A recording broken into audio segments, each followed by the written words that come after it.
Paranormal Karen, she's so spooky. Paranormal Karen, funny too. Paranormal Karen, she's so spooky. Oh, and did I mention she's funny too? Yeah, cha-cha-cha. Hey everybody, welcome to Paranormal Karen. I have an old friend on today that I'm so excited to talk to. He is from, well, I have to say, I always say the most haunted state. And we're going to find out if that's true tonight.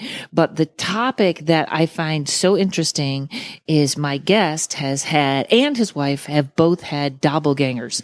And there's so much more to this story.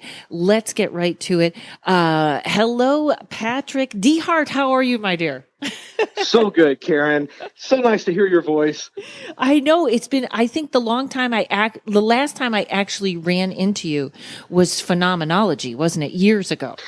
Yes. It was a Phenomenology there in Gettysburg. Wow. I remember we were seated, or you guys were seated near a whole bunch of Ouija boards, some guy that was selling Ouija boards or something.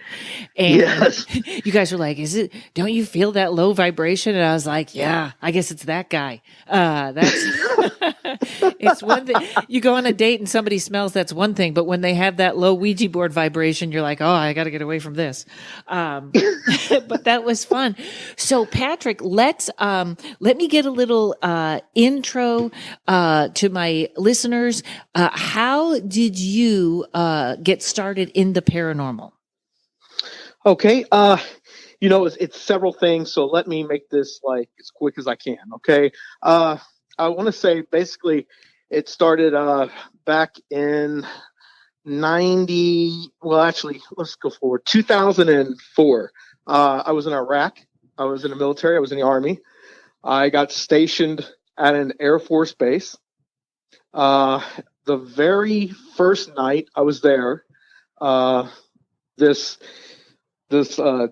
guy was in the Air Force. He got blown up right in front of our medical aid station. Oh my and so fast forward probably maybe 5 months after that, and I'm at the gym one night, and I'm coming back, and I'm walking towards the medical aid station, and I have headphones in. And the military is really strict. You have to wear things a certain way. You can have headphones in only if it's like inside a gym or whatever. But you can't be walking around a base with headphones on. Well, it was dark, so I got these headphones on, and I'm just jamming out. And I'm walking back to my medical aid station where I worked at, and in front of our aid station right there, we had it was a big fountain. Okay. And on the fountain, there was this little railing that goes around it. And as I'm looking at it, I'm seeing some boots, and then I'm seeing like pants, and then I'm seeing a jacket, and basically it was an Air Force outfit. And when it gets to the head, there's nothing there. Wow. And so, were you seeing this like this looked like a person, or was it kind of transparent, like seeing through it? Right. It was transparent. But some of the clothing was very detailed. It almost looked solid, but certain parts of it was transparent. I mean, it's like the further up you go, the more transparent it would get. And that's how my eyes were. My eyes were adjusted on the ground because I'm just jamming out to some tunes, had my head down. And then as I'm slowly looking up, I start to see this, and it's sitting there. Well, that area I'm telling you about is located like not too far from where that soldier was blown up at. Wow. Talk about hit the ground running with a story. First of all, for everybody, thanks for your service in Iraq. And on the first day, holy cow.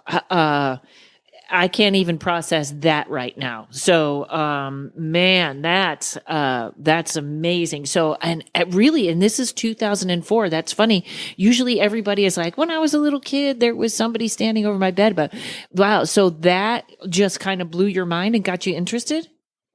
Yeah. And like I said, it's a series of things. After I got out of the military, I went back home, got out, started working at a hospital.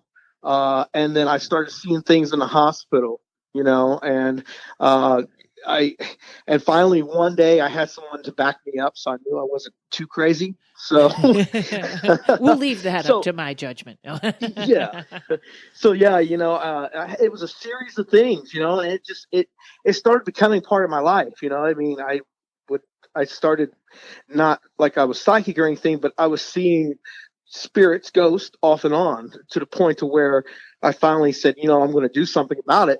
So I started my own team, and I had 4 on my team at the time, and it was called Team Pair, and we covered all the Ohio region, and then later I would go on to move on forward to another team, and now I'm a freelance paranormal investigator. Yeah, it seems people don't understand. Teams evolve, people fall out, it moves in and out, and we're gonna put your Facebook address in the show notes. So if anybody is in the southern Ohio area or any Ohio and want to reach out to you, we'll make sure they get your information. Because that's a really interesting thing that it sort of took one event and then was it like it opened the doors and all of a sudden there was sort of this other dimension you had never really paid attention to or seen? Yeah, yes, pretty much. I mean, that's the way it went. It just seemed like, with the whole thing taking place in Iraq, and then the hospital, and then later on I'd go and see it other places. It wasn't just the hospital, So yeah, that's what led me to finally saying, hey, something else is going on. I don't know what it is, and I'm very curious. There were TV shows out at the time, such as Ghost Hunters that just came out around that time, some other things, but there was really at that time. I had never heard of any paranormal investigators except for the TV shows. And I did a lot of reading on the paranormal because I was always interested in it. I was always really open to it. I didn't say I was a disbeliever, but, I really did like reading books about the paranormal, but they never had anything about, I could never find anything about from a paranormal investigator's perspective and teachings on how to do it. Right. It's funny because I always think it's like you were open to it. You weren't like, I'm always amazed when I meet a complete skeptic or somebody that is so sure that there's nothing, because I feel like it's a part of our soul somewhere that we do know this, or that we do know there's, so it always amazes me when someone's like completely closed off to it, because I just think it's part of our ingrained, maybe subconscious or something. And so that's where you started your team. And was and you were married to your wife while you were in Iraq, because she's was in the service also, correct? No, not at the time. I guess I should go back. Can I back up the story a little bit? You sure can. Okay. So, I actually left out a big part. I was married and I was stationed in Colorado, Colorado Springs, Colorado. When I was out there, I had gotten married and I moved into an apartment, and that apartment had really a lot of heavy activity in it. And that was like the get-go. And then after that, everything died down. It wasn't until I went to Iraq, and then I had all these things. But I figured I should put that in there because that really is the start, I should say, is the apartment that I stayed in while I was living in Colorado. So that was sort of the door opening. It kind of feels like on my podcast, we do a lot of shows about, and it's really happening now. This is why your story is probably going to appeal to a lot of people, is a lot of people are having awakenings, or they're woke, as the kids say. And it's almost this thing where all of a sudden it's starting to pick up speed and people are starting to see things and stuff like that. So you kind of had that door open. You go to Iraq, it's open even more. And then it just continues. Wow. But right. I know your wife, right? No, you've never met her. You're probably getting me mixed up with one of the old paranormal investigators. That used to be my friend. So that had the Ouija boards or something. Okay, yeah, got it. Okay, is your wife then just a weird offshoot? Is your wife into the paranormal, or is she like, you do that on your own time? Yeah, she actually, I've taken her a couple times here within the past year. She's skeptical, which is good. It's always good to have somebody skeptical alongside you. Uh-huh. I think she needs her oh poop experience to happen to where she'll finally open up and be like, hey. But we was at this museum, and she did have something. It's not the museum that we were at is known to have like a little black ghost cat that runs around. And what's funny is the whole time that I've investigated that museum, which is a lot, I've never seen this cat. Okay, and the night I bring my wife, you could feel the cat going in between your legs like a cat normally would, and she got to feel that experience. So that did open her up a little bit more after that. Oh, you know what, too, I've noticed, and especially because I live in an apartment that the woman that lived here before me, unbelievable how much she and I were alike. She lived here for like 20 years and died here alone, which is like, I hope we're not that alike. But she had a cat. And, I have the little dog Courage. One day I'm standing in the bathroom and rubbed all the way again. I was like, that's weird. Why is Courage rubbing against my leg like a cat? And I looked down and he's in the other room. And it felt like when I had that experience with a cat, it almost feels a little bit like electricity. Like when you're, in the winter, when you get that electricity from your coat, it felt like something that static. Yes, exactly. That static charge. Yes. And you're like, why is my dog electrified? Oh, that's interesting. How is Courage doing? I haven't seen him for years now, but yeah, just wondered how he was. He's 15. He's doing really good. I'm really excited. Wow. Yeah.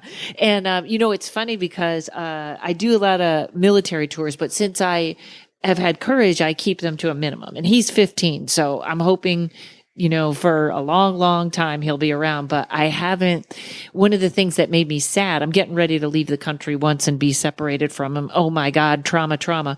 I know, but I always wanted to. They did a lot of tours in Iraq. A lot of comedians did tours there, and they would always take them through Saddam Hussein's castle. And I know it has to be illegal or you're not supposed to do it, but that to me would be the place to go and flip on a tape recorder to see what happens. I mean, did you ever think of that? I actually did. And even though I wasn't investigating around that time, 2005, I hadn't started investigating yet. When I was over there, I was thinking, how cool would that be? Because the location, I mean, there's so much. That's where, Iraq is supposedly where civilization really started, and right. I thought, wow, how cool would that be if I could capture something, I had a chance. I didn't get to stay there, but no more than probably maybe 2 to 3 hours. We were traveling along, and I actually got to stay inside the palace for a little bit, hang out. I ate there. It is taken over by it was taken over by the military. So, they might let you ghost hunt there. Yeah. You never know. Yeah. Well, now, and you just opened up a whole nother line of conversation that before we even get to doppelgangers, am I saying that right? Doppelgangers. Yes, that's correct. Right. Was there, do you know anything about the legend that Saddam Hussein thought he was the reincarnation of Nebuchadnezzar? No, I'd never heard that. Okay, I have to look that up because there's a lot of legend that he thought. That's funny. You reminded me of that when you said Iraq was the supposed to be where civilization started, because he had a medal. He had a medal that he used to wear. And now I'm going to chop this up into little pieces, so everyone's going to go, I don't know what she's talking about, but I'll do my best, folks, to do a catch-up episode where I find the information. There was a certain necklace or a medal that they said they would put it on a cow and they'd try to shoot the cow. And they couldn't kill the cow as long as he wore that medal. So Saddam Hussein would wear that medal. And there was something in some ancient texts or something that they would, when they would find him again or whatever it was, whenever they would, or something about they could do him in by showing his teeth, by someone going at his teeth. And it was very cryptic, but it always had to do with his teeth. And I always remembered that because when they caught him, do you remember the weird footage that they put up of him and the guy was trying to put a flashlight in his mouth and he looked like he was drugged a little bit? And yes, I do remember that. that is somehow, conspiracy, that is somehow that has to do with they were trying to show certain people, look, he's not Nebuchadnezzar. We're showing you something about that. It's a much better story than I just hacked into pieces, but someday we'll find out and I'll get it on the show somewhere, somehow. Oh, that's interesting, Karen. I've never heard that. That's awesome that you brought that up. If you Google Saddam Hussein reincarnation Nebuchadnezzar, a lot of things come up, and I'll have to piece them together for a podcast. But it was pretty fascinating. But you're the guest, and now I'm running my mouth off. So, no, you're fine. You're fine. So, Patrick, tell everybody what a doppelganger is and your experience with it. Okay, basically, layman's terms, put it this way, is a doppelganger is basically a copy of another person. It's a ghost, a spirit taking on the form of another person. Looks just like another person and might act like the other person. Folklore has it that a doppelganger, if you see your own doppelganger, you will have either a series of bad luck for 3 days or you will pass away. Oh. And luckily enough, I've never seen my own doppelganger. Right. Did you send me a picture? Somebody had a picture of your doppelganger? I might have. Yeah, that's true. I might have because we were filming for a local TV show where I'm from, and we were in this theater, and I was on another floor when this all happened, but someone had taken a picture and ran it up to me and said, "Man, this looks just like you." It was crazy because I was wearing a T-shirt and I had a bracelet, it was like a orange bracelet or red bracelet or something on my hand at the time. I can't remember what it was, but anyways, in the picture, it's very detailed. You could see standing there in the back. Everybody else is up in front, in the front rows of where these seats are in the theater. And there's nobody else in this theater when we were there. And this person's standing right there in the back row, looks just like me. Even when we came into the building, you could, if you watch the local TV show here, you see I never even went into that area. Wow. I remember this picture now that we're talking about it. And it did look, it was you. It was like, if I didn't know you, I'd be like, yeah, that guy just stood there and took that picture. Cause it was I remember that now very clearly. That's interesting. Actually, I don't know if you know who Deb Lance is. Mm-mm. She is a psychic medium. She was with us and, she actually sat close to you at the phenomenology. So I was thinking, well, maybe she showed you that. But maybe she did. I'm terrible with names, and if it didn't happen yesterday, I don't have a good memory. But for some reason, I remember this picture because, wow. When she was there that night, did she have any different vibes on that? Like that has to be something negative, I would think. Well, they were picking up that night. We had two mediums actually, and they were picking up. There was something negative there. Not necessarily the doppelganger, but they were picking up there was something negative there. And of course, at the time the whole reason the picture got taken was because basically one of the mediums said, "Hey, I feel like there's a presence behind me," in her head. She's saying that, so she turns around real quick and snaps a picture, and that's what appears in the picture. Basically, me. Wow. Hey, wow. It's me. It was a good picture of you. I'll say that. You looked good. Yeah. I was posing great, That would be me. I'd get a doppelganger with better hair than me, and then I'd die. So now I know that when people, I had a story, Tracy Hedrick was on my show, and she really had a demonic force in her house, and it would literally mimic somebody else, where there's a lot of stories like that where you would think you were talking. I would think I was talking to my sister and I would see her there and it was the demonic thing mimicking her. Is doppelganger feel very different than that? Well, yes. I mean, to me, it feels negative to me. When I had my first experience of seeing a doppelganger, um, I don't know if it was more negative or if it was just weird. You know what I'm saying? Sometimes weird and negative, the creep factor comes into play on weird, Right. You know, I, I'd always said when I heard about the doppelganger legend and I heard about other investigators talking about seeing a doppelganger, that it never really freaked me out. And then when I actually saw one, I was actually kind of terrified. Basically, if you want to hear that story, Please. I was. You had me at terrified. And when you say that, it would be like if when you say you see a doppelganger, is it your doppelganger or it's someone else's? No, it's someone else's. Okay, yeah. You know what? Just so I do, sometimes I do not so paranormal, like just like I'm doing one on numbers stations, which are just a different kind of creepy than evil. They're just like, it's like someone, and even if that's even like a government more conspiracy more than it's not paranormal, but sometimes that kind of creepy, like somebody's looking over your shoulder. But I would imagine if you're seeing a double of someone that has to be the ultimate creepy. Like it bends your reality. Yes. And what I'm about to tell you is I've never heard this from anybody else who's ever seen a doppelganger. So what this doppelganger does when I see it is what really creeped me out. And yeah, I'll get started. Yeah. Here we go. All right. I'm sitting up straight now.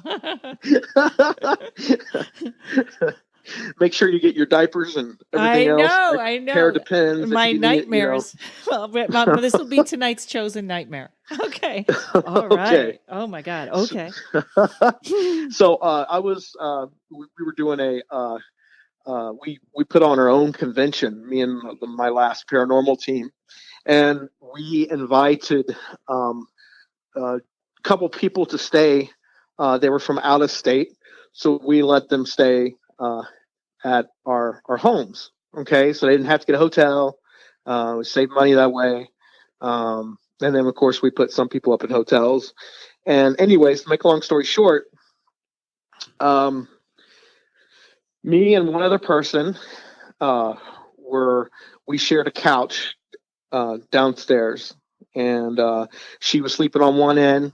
I was on the other, so there was no hanky-panky. And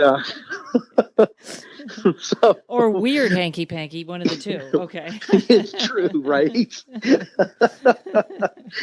So, anyways, and it's probably, I fell asleep probably around 11 o'clock, 12 o'clock that night.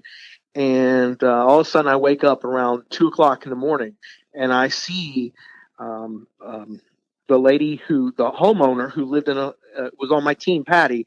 I see her go walking by, and she goes into the kitchen. Now, what I thought was odd about the whole situation was that when she walked by, her gait, her stride, the way she walked, mm-hmm. there was no movement. It looked like almost like she glided across. Okay. What she was wearing is something that she would never wear in front of guests. It was real provocative, not provocative, but let's just say it's a wife beater shirt. Oh. And a pair of some like those soccer shorts. I forget the name of them, but they're like real silky. I'm wearing those now. Oh, hey. Just kidding. I'm always in the wife beater, which is really weird. But yeah, but obviously this wasn't her style. Yeah. Right. And and she wasn't wearing any, evidently, I don't think she was wearing any bra or anything along with it. So, but which was not like her. She's a very conservative person. She would never do something like that. So it goes into the kitchen. I'm calling it. And I remember closing my eyes again. And next thing you know, I'm opening up my eyes. And now she is standing in front of the TV. And she's staring not at me on the couch or anybody, but just staring straight ahead. And all of a sudden, she lifts up off the ground, probably about maybe a quarter, maybe an inch, maybe 2 inches. Not that much, but you could see that her feet weren't touching the ground. And then, just as if you were to press like fast forward on an old VHS player, just everything speeded up, and she went around the corner and flew up the stairs. It was like everything just speeded up, like Superman or Flash, you know. And that's what it looked like. You know, it looked like Flash actually when he starts running really fast, the superhero Flash. Right, and there's a little kind of like you can see the behind him. You can see where he moved forward, and you can see the treads. Yes, yeah, that's exactly what it looked like, and that creeped me out. So I stayed awake. And I remember finally, probably around 5 or 6 in the morning, I finally closed my eyes again and fell asleep. But was she actually on the other end of the couch at the same time? So you could see. Yes, that? She was knocked. I thought she was knocked out. The other lady who'd come for this conviction, I thought she was knocked out, and she was at the other end. And then here's where it gets interesting. I wake up that morning, and the lady at the end of the couch says, "I just saw the craziest thing this morning." And I said, "Does it have to do with Patty?" I'm getting goosebumps as I'm talking about this right now. She said, "Yes." And sure enough, she described it, to a T. She described everything I saw. She described, the way how she kind of glided into the kitchen, came back, stood there, didn't look at us, lifted off the ground, maybe an inch or two at the most, and then just took off and then flew up the stairs real quick. Wow. Okay. So that's okay. So then, there's more. Oh my God. Yeah, there's more. So, we discussed all this, and come to find out, a couple days prior to that, her husband had thought that she had got into bed with him, and it turned out there was no one there when he turned over. So evidently, that doppelganger was making itself known prior to me being there. And what gets even crazier is when I tell Patty what she was wearing, she has that stuff. She told me she has that same outfit, even though she's never worn it around me. Right. I think every woman has that. They're very comfortable. The green shirts. green soccer, silky shorts and the wife beater. Yes, although the shorts have been replaced by tights. I don't know if you've noticed, we're all in the tights now. So doppelgangers better catch up at Old Navy. So she okay. And now the first time when he thought she was in bed with him, that was prior to that night. That was a different night, or that was the same night. Okay. No, it was a couple nights prior to that. Wow. She had where she was at the time. She was taking a shower. She went into the bathroom and was taking a shower, and he thought that she came out because he was facing the opposite way, and then he turned over again, and then he could hear as he's turning over now he's facing the shower, he could hear her coming around the bed and getting into bed, and he thought he could just feel like it was her. I mean, he thought for sure it was her, and it turned out it wasn't. There was nobody there. I think I have seen that in short films like that. That's like you go, hey, somebody's in bed with, and then that person walks in the room. Wow. Oh, okay. So after that day. Oh wait, there's more. Okay, so you and yes, there is more. Wow, the lady on the couch saw the same thing. Okay, take it away. Or you know what? All right. This is a perfect place. Hold on 1 second. I'm going to put my sponsor right here because everyone. This is called the cliffhanger. Here we go. Okay, folks, we'll be right back. Fierce, Funny, and Female has won over 10 book awards, and probably while I'm telling you this, it's winning 10 more. As one of the first women to work as a laborer in the Texas oil field, Marty McGibbon set off explosives and staked oil wells before realizing her childhood dream of becoming a successful stand-up comic. Marty introduces readers to a wide range of characters in her life, from sleazy authority figures and crazy Corn Belt cult leaders to Texas oil billionaires to wild-eyed redneck co-workers who robbed banks on their lunch hour. This is the second in Marty's series, and it is one of the most exciting stories. It's the story of a young woman's triumph over adversity and trauma, told with grace, wit, and laugh-out-loud humor. Look for Fierce, Funny, and Female on Amazon.com, author Marty McGibbon. Okay, we're back. Okay, Patrick, so we're all caught up now. So you and the lady on the couch have seen the same thing. Okay, take it away. Okay. So so I after forget this about my ads. Okay. So after this has all taken place and we've discussed that we've seen her, and then, now I'm having my friend at the time tell me that, hey, look, this just happened to me a couple of days with her, and, blah, blah, blah, blah. Well, remember what I told you as, folklore for a doppelganger is either you're going to die if you see a doppelganger of yourself, or if you see a doppelganger, there's a series of bad luck for 3 days. Even if it's not yours? Even if it's not yours? Even if it's not yours. Okay. So what happens next is like the worst luck we could possibly have. The convention that we were putting on ourselves, the lady who was helping host the convention with us gave out wrong directions. So people were not coming to the convention because they couldn't find it.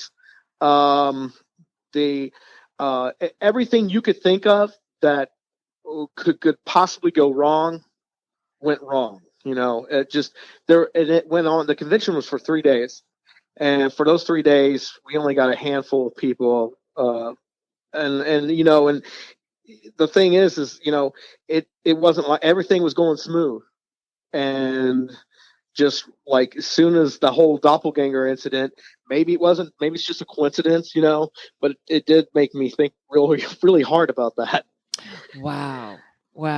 Yeah. And that's amazing. Did they have any trouble with seeing that doppelganger again? Yeah, there was one other time it was seen once again, not by Patty, but once again by her husband. And there was one more time it was seen in the home. Now the home had activity prior to just doppelgangers. The home is haunted itself, but there was never anybody seen doppelgangers until where my story basically took place. Wow. Now, do we know, before we get into your do we know any investigators have theories on what those are, or are they just negative spirits that copy, or is there any information out there at all? Even a guess? Are they fairies, shapeshifters, jinn?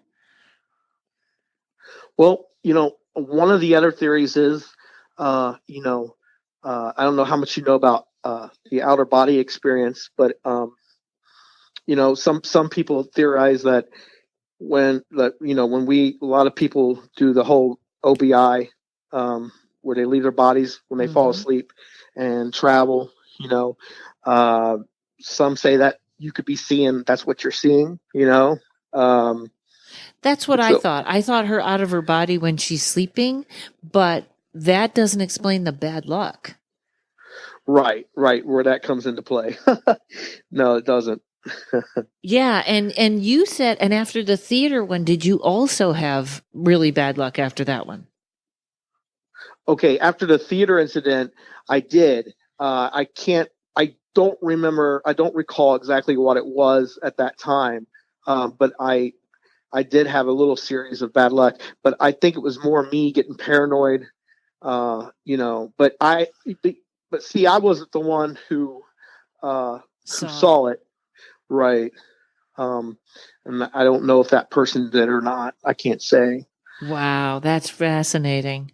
It's also weird that you're the only doppelganger story that I've really heard of, and you had two, and and two other people are involved. That's pretty good evidence.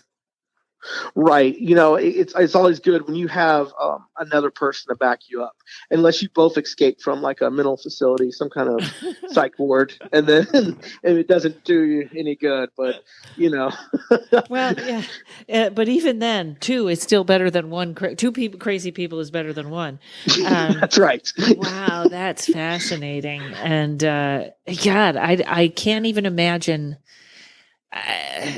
When you saw her, did it seem empty, or you weren't even processing that? Like, did it seem like a robot? No, you're right. You're right. It did seem like a robot. It seemed like lifeless. Like, I guess the best way to describe it is, like there was no soul to it. It was just so weird. It's just I stood there. I mean, not stood there. I was laying there, and I'm staring right at her, and just observing what was going on at the time, trying to take everything in, was because it was too much. Yeah. And but it had a very weird, the weirdest vibe I've ever got. And I've done a lot of investigations. I've done a lot of residential homes. People calling us in. I've done all kinds of investigations, and never once has something really creeped me out that much compared to this.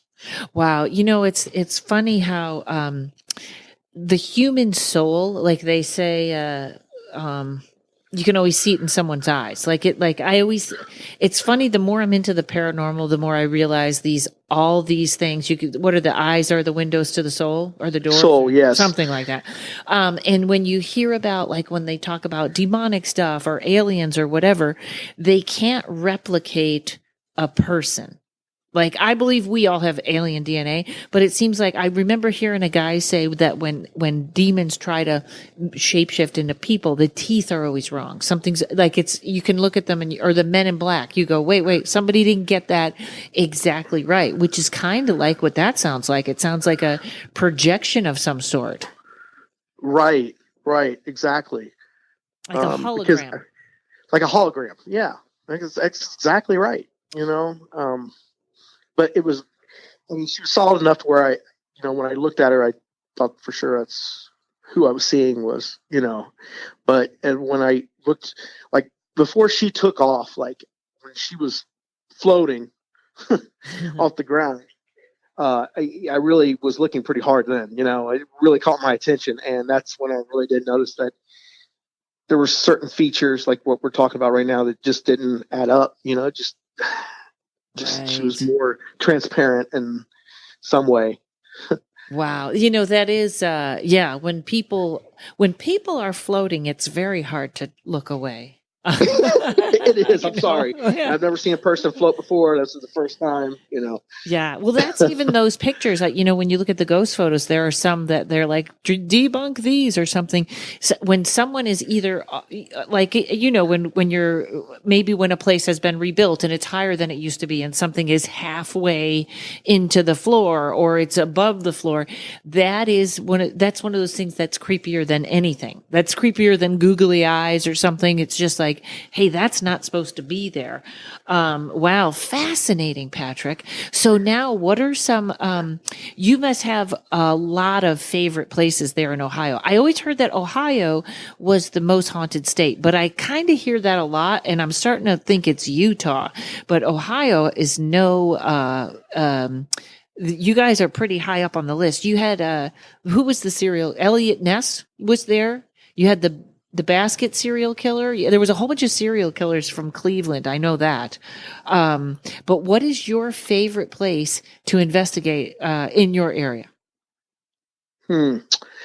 Favorite place. I'd say Mansfield prison is one. Oh, yes. I've been there once. That is a fascinating place. They did Shawshank there, right? Yes. Let's see, another one. Well, right where I live, probably 10 minutes from where I live, is a place called Post Town School. And that's pretty well known throughout the paranormal community. It's just a haunted school. And I actually had a terrifying experience there with something that I would say is maybe somewhat pretty much negative. Something I took back, an attachment. Ah. Let's see. We all have an attachment story. Is this is this Some of my exes? yes, is attachment Tinder story. Is the school a working school, or is there no one in it? Is it abandoned? No, it is no longer an active school. It's been taken over by a guy named Daryl Wisman, and he basically lives there with him and his wife. And then they open it up to the community to do ghost tours and ghost events and investigations, and conventions are held there. He lives there. Okay, let's get to your attachment story before we that's very creepy. What happened with you in this place? Well, I was there for a convention, and he basically, the owner put out that if you come here and you would like to stay here, spend the night for a couple nights, go right ahead. So my team at the time, myself, we got some tents, got some sleeping bags. We were going to be there for 3 nights. They had showers we could use. And so we decided, hey, we'll just stay here and then set up, because we had to be there early anyways to set up for our booths. So it just made sense. Why not just stay there? Right. And so we also got in our heads, investigators, hey, we got 3 nights to investigate this place, So, oh, how good that sounds when you haven't done it, right? Oh, yes. So we went ahead and we took advantage of that, and there was other people, of course, staying there. There were some freelancers that were in there that were investigating, and then we teamed up with them, and we're having a really good time. And I say it was probably like the second night there. So the second night, we went downstairs. I'll never forget. We were downstairs in the gymnasium, and my friend, we were sitting around in a huddle, and I just remember my friend saying something like, "If you could touch Patrick, go ahead." I'm like, "Oh, great, great. Let's just invite whoever to touch me." Right. So, anyways, nothing happened, and I remember we all left out of that gym, and everybody went their own separate ways. And as I'm leaving out of that gym, I was talking to another investigator that was there at the time, and me and her were walking up these stairs, and I remember stopping all of a sudden when we got to the middle of the staircase, because I could feel this breath, like someone was breathing on my ear. I could feel that. And then she was standing right next to me, and at the same time, I could hear, and she heard the same thing, just this evil, like, just like that. It was so creepy. It gave me chills. And that was the first to come of many things. So we went up the stairs, and then we went into the old principal's office, and we were investigating in there. And the craziest thing is I'm no way form, shape, psychic or anything, but I could feel like someone was sitting down in this empty chair. And I was telling everybody, I was like, this is how they're sitting. And I went and I crossed my legs. And while I'm doing that, the weirdest feeling came over me. I felt like my insides were freezing. Like every organ in my body was just frozen. And I thought at one point I was going to be blowing out like cold air, Wow. I was getting really cold. And then around that time, my friend says, "Oh my God, it looks like you're getting choked." And I said, "What do you mean?" And he says, "You can see, like my neck got really red, but there was 2 places that were not red, and it looked like a thumbprint, and it looked like a hand was going around one of the sides." Wow.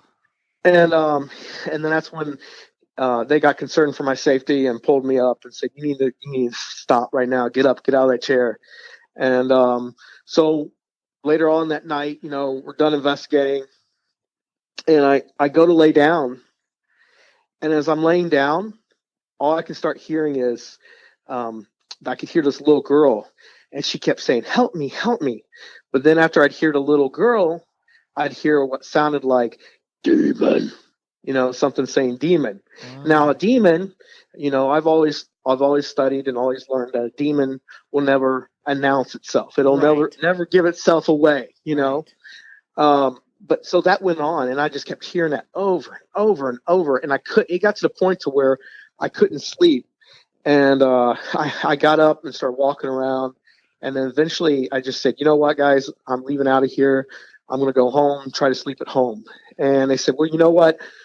Don't worry about coming back to the convention until later on during the day. And I said, okay. So I remember I got in my car, and when I get in the car, Black Eyed Peas, the group, I don't know if you're familiar with them, they had a song. And in the song, it talks about something about screaming demon. You got me screaming demon or something like that. Well, when I turn on the radio, that's what would come on. And every time, as I was flipping through the stations, that just kept coming on and playing over and over again. And wow. And then I could hear like the voices getting louder and louder and just kept getting louder. And then I was sitting there like thinking, well, you're an investigator. You should be able to handle this. You need to do certain things. You need to sage yourself. You need to do these certain things. You need to use these techniques you were taught. You know better than this. You should be able to get rid of this. And it just didn't go away. I was sitting at home watching TV, and all of a sudden I was bent over in pain. I felt like I was getting scratched in my stomach from the inside. It felt like there was claws just scratching the inside of my stomach. Wow. All kinds of things. And then what I didn't know at the time is I had a roommate who was the one I told you earlier that said, touch Patrick. Oh. Well, that was my roommate. So he lived upstairs in my attic. That's where I kept him. He sounds great. Yeah, that's where I kept him at. So, anyways, he what I didn't know until just recently, because we met up, he was having experiences at that house that kind of relate to what was going on with me. So while I was experiencing all that stuff that I brought home, he was having experiences upstairs, but he didn't want to talk about it. That's the weird part where like I have an attachment story and I kind of want to tell it on stage because the ego gets so involved. Like you're saying to yourself, I should know better. And you know what? It's the unknown. We have to, nobody wants it. I didn't want to say I was having that experience. We all got to come out and just be not afraid to sound crazy. Right. But then I actually took a turn for that. I thought I was going crazy because I just kept hearing these voices. Well, I was afloat, and I worked in a hospital, and I was afloat. So meaning I worked on all the floors in the hospital. Oh yeah, because for a minute I was like, "You in the parade? You were afloat in the parade? What are you talking about?" Sometimes I feel like that. But yeah, I was I was working at the hospital. I'll never forget, and I was working there, and they floated me down to psych. Okay. And I was like, oh, perfect. I said, I'm going to basically, like, if this stuff doesn't stop, I'm just going to turn myself in because I don't have any proof. I had no proof that what, was going on. And I was like, maybe I am losing it, and I'll never forget this. I was working with. You'll never forget it. Ladies and gentlemen, this is a time for another ad.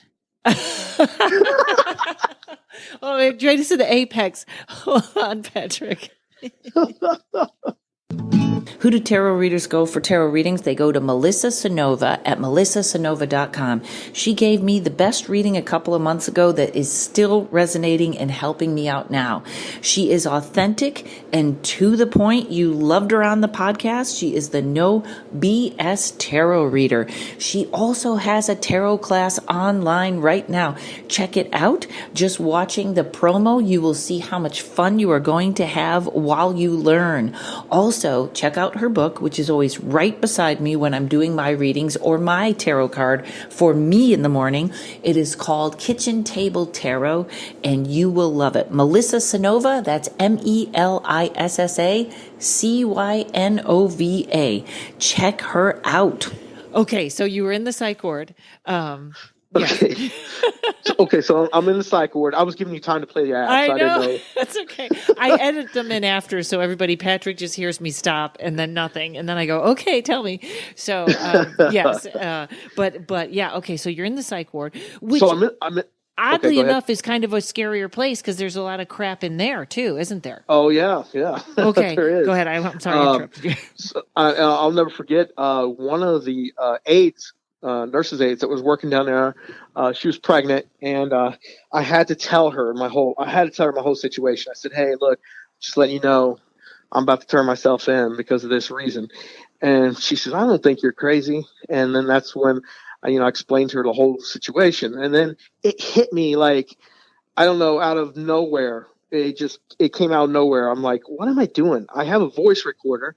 Won't you try to capture this? If you can capture this on a recorder, you're not crazy. You can hear this thing. Maybe you're not crazy. So I pulled out this recorder, and I'll never forget. She was right there with me, and I sat there and I just let the recorder run while me and her just had a normal conversation, And sure enough, across that recorder came a little girl saying, "Help me, help me!" And then next, after you hear that, you hear the deep demonic demon, Wow. And so right then it proved, like, hey, wait a minute. There's more to this. You don't need to turn yourself in, but you do need to handle this. So, and what you're doing, and then I finally admitted, like, what I'm doing is not working. So I need to get help from another source. So a lady I told you about earlier, Deb Lance, who's a psychic medium, she helped us. She helped me.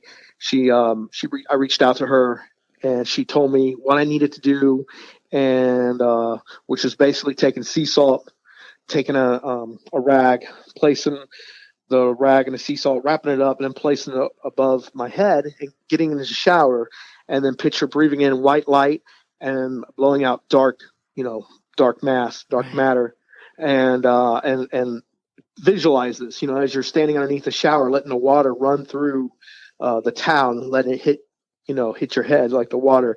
And when I did that, you could hear that demonic voice saying, "Demon, demon," and it got really faster. It started getting faster and faster.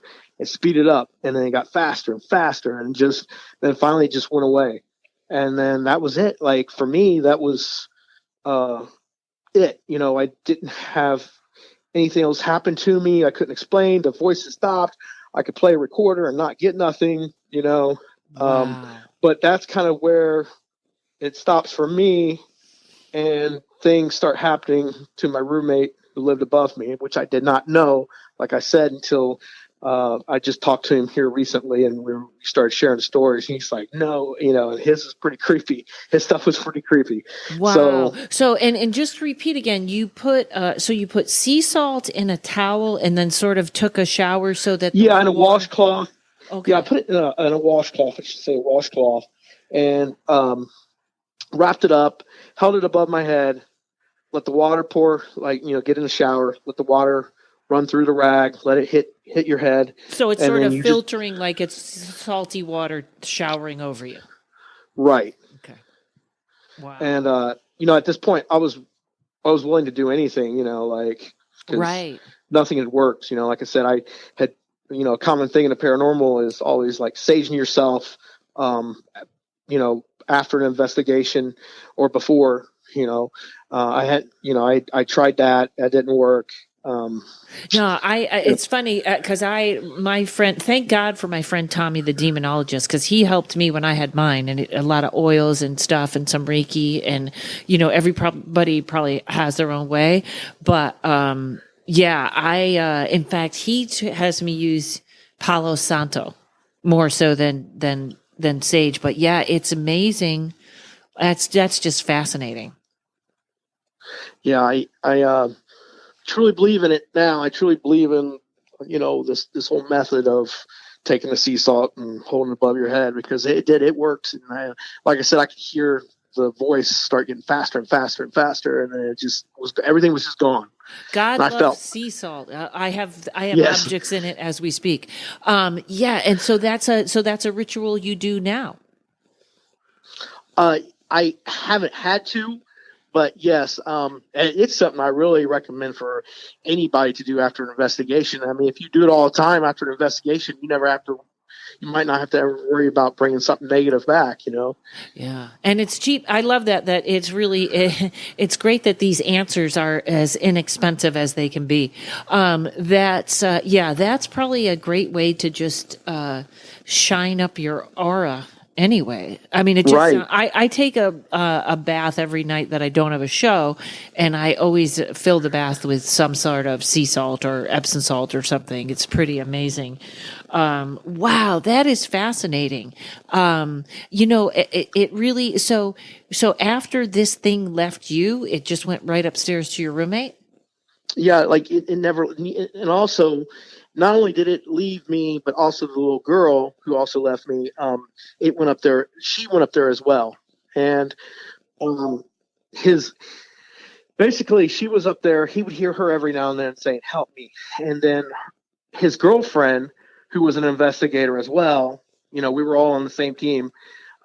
She took a recorder up there and set it in the closet, and that's where her voice was coming from. That's where he was hearing it at night, and sure enough, captured a little girl's voice saying, "Help me." But he was seeing this dark shadow figure, 8 foot, 9 foot tall, like super tall, big guy, just staring at him while he was sleeping. And like this all started around that time, as when I explained to him, when I met up with him, my roommate, not too long ago, we had talked to each other in years. And he starts pouring out all this stuff, and we're like, wow, this happened around this time, and do you believe that was a little girl, or was it something trying to trick you guys? I thought maybe something trying to trick, usually that's what it is with negative. It's very common with negative spirits to try to, trick, but I don't know. I don't know if it was, I don't know. I couldn't tell you. If I picked up 2 attachments. You never really hear about anybody bringing home more than 1 attachment. Right. One attachment. Yeah, but it's funny that it almost sounds like a recording, sort of. If she keeps it, yeah. And did you ever go back to the school, or that's enough? You know what? I did not want to go back, and it took me several years to go back, and I finally did. We were filming for that local TV station, and we were just going to do a shoot there. And I was like, oh man, I don't want to go back here because of that whole experience. But then I said, you know what? I'll just be precautious and, just hold try your to ground, as hold John your ground. Zaffis says, hold your ground. Yeah. Hold your ground, and grounding. I don't know if you know what grounding is. But explain how, please explain it for our listeners. Well, it's something that I didn't do when we stayed those 3 nights, at the school, which if I would have grounded myself, I probably wouldn't have gotten this situation. But grounding, people do grounding different ways. Grounding can be going outside of a location before you go in and basically doing some type of prayer, some type of meditation, basically clearing your aura, bringing in the white light. Basically, you're protecting yourself. You're making a barrier around yourself where nothing negative will attach to you or try to harm you. Or want to, because you have that higher Right. vibration. Yeah. Right. Oh my God. And fortunately, when you spend 3 nights at a location like that, you're pretty much, like I said, we were spending the night there. We never did walk outside, and that's what we should have done every time before we investigated. Yeah. A lot of people won't even do it on the ground. They will do their grounding before they leave their homes or wherever. I've done that several times. Right. Oh my God. Well, that's funny because, and actually folks, in May, the first week of May, I'm going to be up in Virginia City at that Paracon that we're going to talk to Doug that's putting that on if you want to get tickets to that. But there's the Virginia City Paracon, they put you up, or they don't put you up. Some of the hotels, somebody was like, oh, you got to stay at this particular hotel. It's either the Gold Mill or the Gold Hill, one of those two.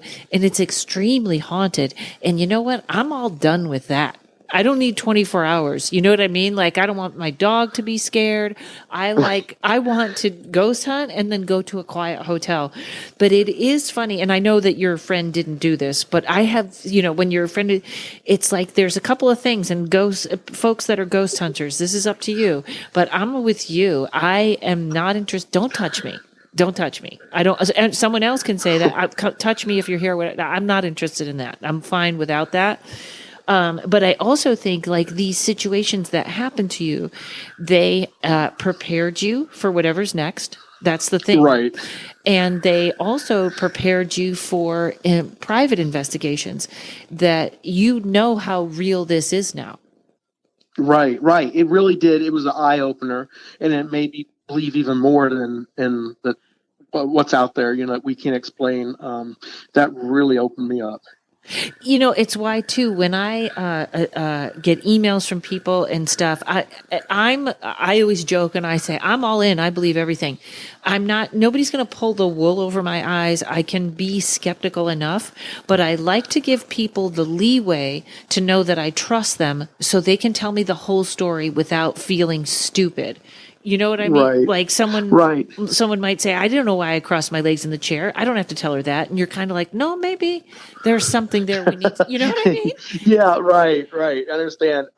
It's hard if you're not there, if you're not there and someone's telling you a story and you weren't there to experience it, then it is kind of hard to believe certain things, and that's what makes it a story, because you just can't, unless you've got a whole video, and even if you got a video and you've got something to back it up, people still won't believe it. It's, there's certain people who will, and there's certain people who won't. You just got to go with it, Yeah. With technology today, you could really fake anything. It's very hard to tell. It's very easy. All these apps they make for your cell phones and stuff. Yeah. And everything. And it sucks because, if you have legitimate footage of something, it runs it for that because someone's going to think, oh, that was an app on your phone because you use your phone to video record this. Yeah.